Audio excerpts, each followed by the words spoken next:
Hello, everybody. My name is Sharon Spurlock, and I'm the Senior Director of Family Support at the St. Louis ARC. Today, I want to talk to you about a subject that can be uncomfortable for some families, and it's about sexual abuse. There's a lot of literature that gives us information about how to protect family members from sexual abuse.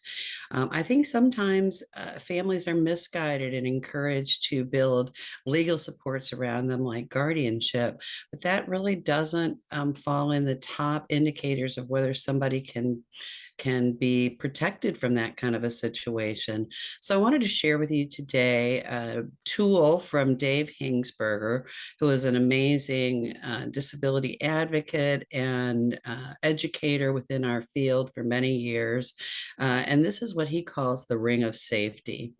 And this was from 1990, so this isn't news, but I think it's not, I think sometimes we don't tell families, give them enough information to understand why we do the things we do as professionals. So my motivation today is really to talk about the benefits of sexual education, but through the lens of sexual abuse prevention, so that families can truly understand what we know about that. So in 1990, Dave Hingsberger created this ring of safety. And really, what it is about is that these areas on the inner ring here, all of these things are the key indicators of what prevents a person with a disability, really any person, from being exploited sexually. So we're going to start over here with privacy awareness. Just the basics of knowing what's a public behavior versus a privacy behavior, what parts of your body are private and who should have access to those and why. All of those are things that are really important for a person's ability to build their own kind of self-concept and understanding of their body and what belongs to them and should be protected for them. Next to that is the ability to non-comply.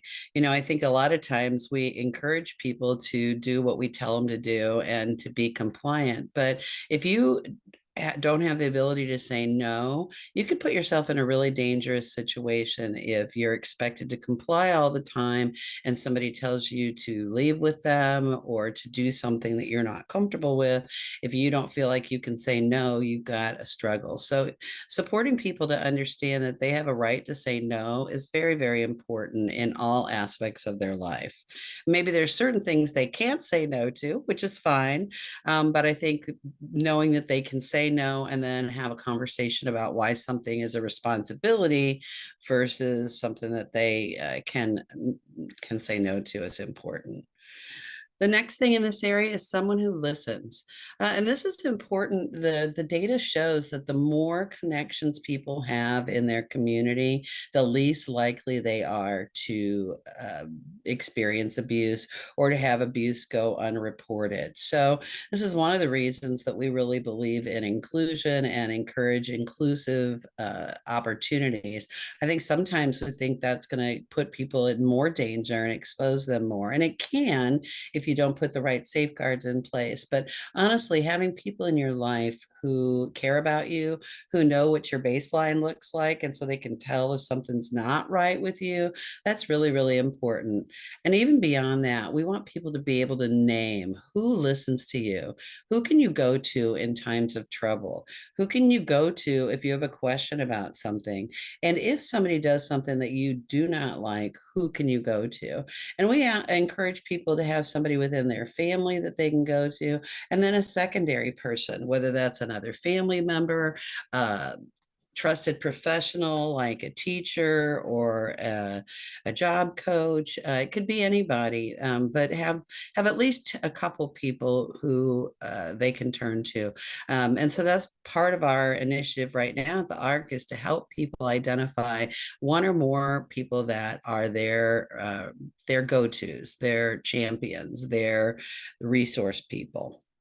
Understanding of personal rights, knowing that you have a right to say no, knowing that you have a right to make decisions about your own body, knowing that you have the right to make decisions about about healthcare or about employment. Those are all things that can be really helpful, again, in establishing that self-determination, self-initiation that allows people to know this is okay, this is not okay for me, and I have something I can do about that. So even to the degree we're talking about reporting, how do I report when something makes me feel uncomfortable? Those are things that we educate people about, and sometimes I think we forget to educate people with disabilities. A healthy self-concept. I love this part. I think this is something that we can build from an early age in children, to know that there are things about them that are valued and worthwhile. What are the things that make you uniquely you? What are the things that you cherish about yourself that other people cherish about you? I think having that healthy concept for all of us is what allows us to make good decisions about the kinds of friendships and other relationships that we engage in. If we feel positive about ourselves, we're less likely to choose friends that bully us or take advantage of us. We're less likely to be interested in relationships romantically, where we might fall into that same kind of a situation. So, how to build a healthy self concept. Think about ways you can do that with children that are very young, and then on through middle school, high school, and into adult life. Honestly, as I work with adults, especially young adults, many times they have had a lot of trauma in their school years where they've been bullied or picked on, and it's hard for them to be able to speak about themselves in a really positive way. So I think really, like, getting right in there and talking directly about what makes you wonderful is an important thing for us to be able to do. Opportunities for healthy sexuality. How that looks for each person is going to be based on their values, their family's values and customs. But people, humans, are sexual beings. So figuring out, as someone goes through puberty and moves into an adulthood, what is the way that is okay for them to express themselves sexually? How can we support them to understand that this is a natural part of the human experience? And then what I said I wanted to talk about, sex education. So sexual education typically can include all of the other things in this ring of safety, but understanding the right words for things protects you, so that if people are trying to get you to do things, you know what the words are, and you know what's okay and not okay. Sexual education typically includes privacy awareness. So what are the things that can be happening in public places versus private places? Being able to say no, dealing with rejection can be a part of sex education, and building that healthy concept. So sexual education usually starts at the person stage. So understanding your own body, understanding community norms like public versus private, understanding boundaries, both your own boundaries and the boundaries of the people around you. That's typically the foundation of a sexuality curriculum. Then it moves into a more external kind of an education, where you're talking about your relationships with other people, which might include healthy relationships with friends, like how to, build friendships and handle conflict, and communicate what you want.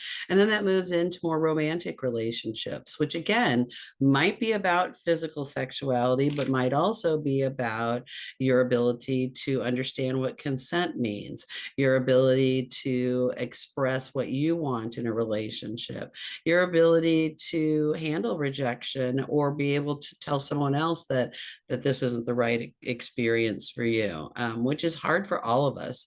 And so I think having straight out conversations about that's important. And then finally, depending on who you are, most of us want to have some education about the actual act of sex. What are the different things that can happen with a person? What does that look like? How do I decide what's right for me? And those can be a part of a sexual education class.